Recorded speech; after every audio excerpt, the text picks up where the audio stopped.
Party Lakshmi Narasimha Reddy గారి దగ్గరికి వెళ్దాం. లక్ష్మీ నరసింహారెడ్డి గారు, ఇప్పుడు ప్రస్తుతం మన రామచంద్ర గౌడ ఏం చెప్తున్నారంటే ఖచ్చితంగా కాంగ్రెస్ పార్టీ 70 నుంచి 80% వరకు సీట్లు సాధిస్తుంది, విజయం సాధిస్తుందని చెప్తున్నారు. కానీ ఏదైతే బీఆర్ఎస్ ప్రభుత్వంలో జరిగిన అనేక ఆరోపణలు, అనేక స్కామ్ల మీదనే ఈరోజు ప్రజలు దృష్టి సారిస్తున్నారు. దానికి వ్యతిరేకంగా ఖచ్చితంగా కాంగ్రెస్నే విజయం సాధిస్తుందని చెప్తున్నారు. ఈరోజు ఈ విషయంపై యాజ్ ఏ బీఆర్ఎస్ నాయకునిగా, మాజీ సర్పంచ్ల సంఘం అధ్యక్షునిగా మీరేమంటారండి?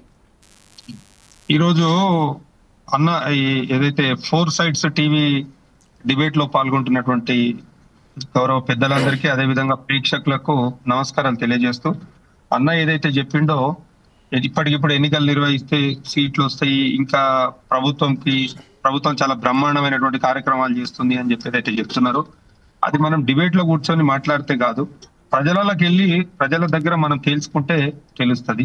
ప్రజల దగ్గరికి పోయి అడిగితే తెలుస్తుంది ఈ ప్రభుత్వం ఎన్నికలకు పోక ముందుకు ఏ విధమైనటువంటి హామీలు ఇచ్చింది, హామీలు ఇచ్చిన తర్వాత ఏ విధమైనటువంటి హామీలను అమలు ఇచ్చింది.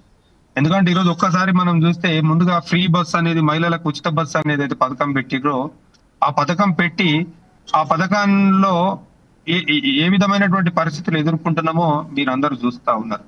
ఒక పక్క బస్సుల యొక్క సంఖ్యను పెంచలేదు, అదేవిధంగా సరైన వసతులు కల్పించకుండా ఫ్రీ బస్సు పెట్టి పాపం బస్సులలో చూస్తే పరిస్థితి కొట్టుకునేటువంటి పరిస్థితులను కూడా మనం చూస్తా ఉన్నాం. దానికి తోడుగా రుణమాఫీ అని చెప్పారు.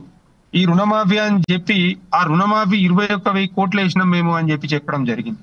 ఇప్పటికీ తెలంగాణలో 3 సార్లు రైతు బంధు ఎగ్గొట్టిరు. మరి రైతు బంధు పైసలే ఆ రుణమాఫీ ఇచ్చిర్రా? మరి ఆ రుణమాఫీ ఇస్తే ఎంతమందికి రుణమాఫీ జరిగింది? ఇంకా జరగని వాళ్ళ పరిస్థితి. అదే విధంగా గతంలో కేసీఆర్ గారు ముఖ్యమంత్రిగా ఉన్నప్పుడు రైతు బీమా అనేది ఒక వారం 10 దినాలలో పైసలు వస్తుండే, ఆ కుటుంబానికి ఆసరా అవుతుండే. మరి ఇప్పుడు నెలలుగా వస్తున్నా ఈ పైసలు ఎందుకు వస్తలేవు, ఈ బీమా పైసలు ఎందుకు వస్తలేవో ఒక్కసారి అన్న ఆలోచన చేయాలి.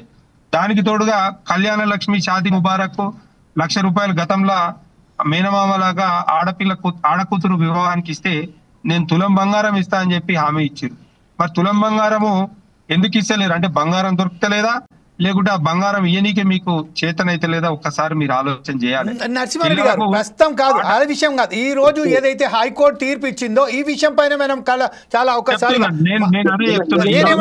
ప్రస్తుతం ఏదైతే కాంగ్రెస్ పార్టీ గ్రామ పంచాయతీలలో ఏదైతే పాలన అస్తవ్యస్తమై పాలన పడకేసి పట్టించుకున్నట్టు లేకపోతే ఇలా సర్పంచ్లం కోర్టుకు పోతే కోర్టు ఏం చెప్పింది? నిద్రపోతురా మీరు, ఏం చేస్తారు, ఎన్నికలు ఎందుకు నిర్వహిస్తలేరు అని చెప్పి ఈ రోజు కోర్టు ముట్టికాయలు వేసి 3 నెలలు ఎన్నికలు పెట్టాలని చెప్పి చెప్పడం జరిగింది. ఎన్నికలు పెట్టాలి అని చెప్పి చెప్పినాక కూడా ఇంకా ప్రభుత్వం తరఫున, ఎలక్షన్ సంఘం తరఫున ఉన్నటువంటి న్యాయవాదులు ఏమడుతున్నారంటే 3 నెలల కంటే మన ఎక్స్టెన్షన్ కూడా పోయే అవకాశం మాకు ఇవ్వాలి అనేటువంటి పరిస్థితి ఈ రోజు కనిపిస్తా ఉన్నది. అంటే ప్రభుత్వం ఏం చేస్తున్నది? ఎన్నికలు నిర్వహించకుండా ఎందుకు జాప్యం చేస్తున్నారు? ఇప్పుడు మీరు మంచి పరిపాలన కొనసాగిస్తున్నప్పుడు ఎన్నికలకు ఎందుకు పోతలేరు? మీరు చేసినటువంటి పనులకు ప్రభుత్వానికి ప్రజలు సరైన సమయంలో గుణపాఠం చెప్పేటట్టున్నారు. ఈ ఇబ్బంది అయ్యేటట్టున్నది, మనకు ఆశించిన ఫలితాలు వచ్చేటట్టు లేవని చెప్పి ఎన్నికలు నిర్వహించడానికి వెనుకకు పోతున్నారు అనేది ఈరోజు స్పష్టంగా కనిపిస్తా ఉన్నది. ఏది ఏమైనప్పటికీ మీ మీడియా ద్వారా నేను గతంలో కూడా చాలా సార్లు చెప్పినా, ఈ రోజు కూడా నేను ఒకటే కోరుతా ఉన్నాను, ఈ ప్రభుత్వాన్ని డిమాండ్ చేస్తా ఉన్నాను.